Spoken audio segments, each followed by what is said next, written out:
Hello, আসসালামু আলাইকুম। Visa tutor থেকে মহিউদ্দিন আরও একটি চমৎকার তথ্যবহুল ভিডিও নিয়ে হাজির হয়েছি। আজকে আমরা যে দেশের ভিসা, ব্যবসা, জব নিয়ে কথাবার্তা বলবো সেটি হলো আপনার জ্যামাইকা। আর জ্যামাইকা কিন্তু ক্যারিবিয়ান অঞ্চলের একটা উন্নত ধনী দেশ। এই দেশটিতে আপনার সবচেয়ে মজার ব্যাপার হলো বাংলাদেশ যেহেতু কমনভুক্ত দেশ, জ্যামাইকাও কমনওয়েলথভুক্ত দেশ। এজন্য আপনি বাংলাদেশি যারা পাসপোর্ট হোল্ডার রয়েছেন তাদের জন্য কোনো ভিসাই লাগে না। তো আবার ই ভিসাও তারা দিয়ে থাকে। তো আপনি দুইভাবেই যেতে পারেন, অন অ্যারাইভাল ভিসা নিয়ে যেতে পারেন, আবার ই ভিসা নিয়ে যেতে পারেন। তো আপনি যদি ইন্টারেস্টেড আপনি জ্যামাইকাতে যাবেন এবং আপনার জব ব্যবসা করার খুবই ইন্টারেস্ট আছে। আর এখানে কিন্তু ভালো জব পাওয়া যায় এবং স্যালারি ভালো। আপনি ইউএস ডলারে সবকিছু পাবেন। ব্যবসা করলে আপনার হিউজ সুযোগ রয়েছে। তো আপনি যে ইন্টারেস্টেড যে আপনি আবেদন করবেন তাহলে আপনি পুরো ভিডিওটি দেখতে পারেন। আজকের ভিডিওতে আমরা যে বিষয়গুলো আলোচনা করবো বা কথাবার্তা বলবো সেগুলো হলো আপনি জ্যামাইকায় যেতে হলে কি কি ডকুমেন্ট আপনার রেডি করতে হবে। সেই ডকুমেন্টগুলো টোটাল একটা লিস্ট পেয়ে যাবেন এবং এই ডকুমেন্ট কিভাবে রেডি করতে হয় সেই প্রসেসগুলো আমরা আপনাদের বলে দেবো। তো আপনি কিন্তু নিজে নিজে সব কাজ করে যেতে পারবেন। তো চলুন শুরু করেন, আমরা টপিকগুলো কভার করি। তাছাড়া আপনি যে ফ্লাইট টিকিট কিভাবে কাটতে হয়, কোথা থেকে কাটলে আপনি জ্যামাইকা সহজে পৌঁছতে পারবেন সেই বিষয়ে আমরা আপনাদেরকে বিশদ বলে দেব। তো চলুন শুরু করা যাক, আমরা টপিকগুলো কভার করি। তো প্রথমে যে বিষয়টি রয়েছে সেটি হলো আপনি জ্যামাইকা যেতে হলে আপনাকে বিভিন্ন ডকুমেন্ট ফাইল রেডি করতে হবে।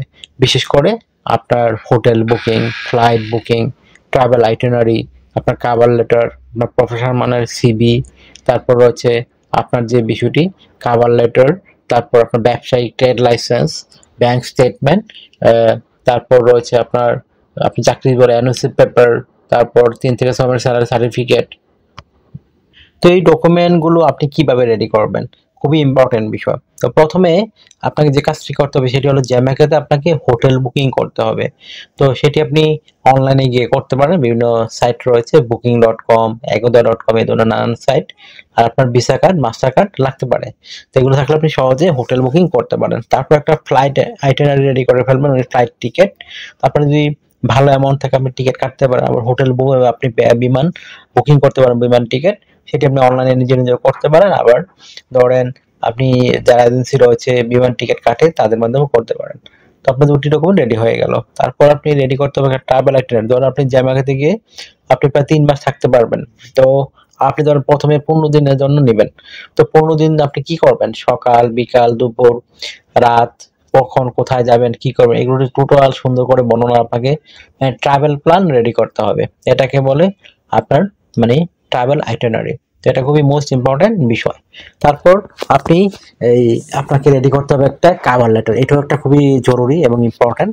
তো আপনি কভার লেটার লিখতে পারেন যে আপনি এই যে 15 দিনের জন্য জ্যামাইকাতে যাবেন, আপনার উদ্দেশ্য কি, পারপোজ কি। তো আপনি এটি একটু সুন্দর করে সাজিয়ে গুছিয়ে আপনাকে ব্যাখ্যা করতে হবে।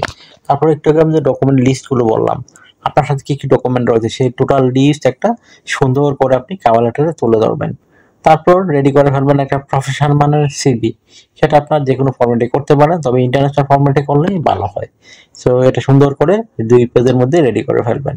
তো হয়ে গেল আপনার প্রফেশনাল মানের সিভি। তো আপনি যদি নিজে নিজে না করতে পারেন আমাদের সাথে কন্ট্যাক্ট করতে পারেন। আর স্ক্রিনে দেওয়া আমাদের কিন্তু হোয়াটসঅ্যাপ ইমো নাম্বার, স্ক্রিনে দেওয়া নাম্বার থাকে। আর একটা বিষয় হলো আপনি যদি ব্যবসায়ী হন অবশ্যই আপনাকে ট্রেড লাইসেন্স লাগবে। তারপর আপনার টিন সার্টিফিকেট যদি থাকে, ই রিটার্ন যদি থাকে। তারপর একটা বিষয় হলো আপনার অবশ্যই ব্যাংক স্টেটমেন্ট লাগবে। এটা কিন্তু আমেরিকার পাশের দেশ, এটা বুঝতে হবে আপনাকে। আমেরিকা, কানাডা 2 দেশের খুবই উন্নত দেশ, তাদের পাশের দেশ। তো আপনি বুঝতে পারছেন এখানে আপনি নিউ ইয়র্কের সাথেই রয়েছে এই দেশটি জ্যামাইকা। তো আপনি কিন্তু এখানে খুবই মানে সেন্সিটিভ বিষয়। তো আপনি এইসব দেশের মানে আপনি যেতে হলে আপনি ওইসব দেশে পরে মুভ করতে পারবেন ইজিলি। আশা করি বিষয়টি ক্লিয়ার হয়েছে আপনার কাছে। আর একটা বিষয় হলো আপনি চাকরিজীবী হন অবশ্যই আপনাকে এনওসি পেপার লাগবে। আপনি যে কোম্পানিতে জব করেছেন সেই কোম্পানির এনওসি পেপার। আর একটা বিষয় 3 থেকে 6 মাসের স্যালারি সার্টিফিকেট। তো আপনারা এগুলো রেডি করলে আপনি ইজিলি এই জায়গাতে মুভ করতে পারবেন। তারপর আপনাকে যে কাজটি করতে হবে আপনি সাথে করে অবশ্যই মিনিমাম $1 থেকে $1,500 সাথে করে নিয়ে যাবেন। আর আপনার ফ্লাইট টিকিটে আপনি কীভাবে যাবেন, তো আপনি ফ্লাইট টিকিট নর্মালি আপনার জায়গাতে কিন্তু বাংলাদেশ থেকে সরাসরি কোনো ফ্লাইট নেই, যেহেতু এদের সাথে বাংলাদেশের যোগাযোগ হয়, ব্যবসা বাণিজ্য খুবই কম হয়। আর তো আপনার রেগুলার কর্মী আসা যাওয়া করে না, সেই জন্য ফ্লাইট টিকিট নেই। সেই জন্য আপনাকে অন্য দেশের ট্রানজিট ভিসা নিতে হবে, অন্য দেশ থেকে যেতে হবে, যেমন আমেরিকা বা কানাডা। এই দুই দেশ থেকে ইজিলি আপনার যাবেন, কিন্তু রেগুলার ফ্লাইট রয়েছে। তো আপনি কিন্তু এই দুই দেশের যে কোনো একটা দেশের ট্রানজিট ভিসা আপনাকে করতে হবে। তো এটা আপনি অনলাইনেই করতে পারেন। আর আমেরিকান ভিসা আপনি এই আগের আমেরিকান ভিসা যে system, tourist visa same system হলো ট্রানজিট ভিসা।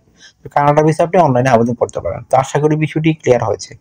আপনার যদি এই ভিডিওটি ভালো লেগে থাকে, আপনাকে তথ্যবহুল মনে হয়, তাহলে অবশ্যই আপনি ভিডিওকে লাইক করতে পারেন। আর আমার চ্যানেলে নতুন হয়ে থাকলে চ্যানেলটিকে সাবস্ক্রাইব করে বেল বাটনে চেপে রাখতে পারেন। আর আপনারা অনেকেই প্রচুর ভিডিও দেখেন কিন্তু চ্যানেল সাবস্ক্রাইব করেন না, তো পরে কিন্তু আপনারা নিজেরই লস, কারণ কিন্তু পরবর্তী অথেন্টিক চ্যানেল কিন্তু খুঁজে পাবে না। কিন্তু আমরা কিন্তু লিঙ্ক সহ আপনাদের ভিডিও শেয়ার করে থাকি। আর একটা বিষয়, অনেকে আমাকে অনেক কল দেন, ফোন দেন, আসলে আমরা চাইলেও রিসিভ করতে পারি, এত পরিমাণ কল আসে। তো আপনি আমার সাথে কাজ করতে চান, ইন্টারেস্ট হলে অবশ্যই আমাকে হোয়াটসঅ্যাপ ইমোতে আপনি আমাকে মেসেজ দিতে পারেন, তখন আমি কিন্তু রিপ্লাই দেওয়ার চেষ্টা করি। আশা করি বিষয়টি বুঝতে পেরেছেন। ভালো থাকবেন, take care, good bye, tata. কথা হবে আগামী কোনো ভিডিওতে আবার।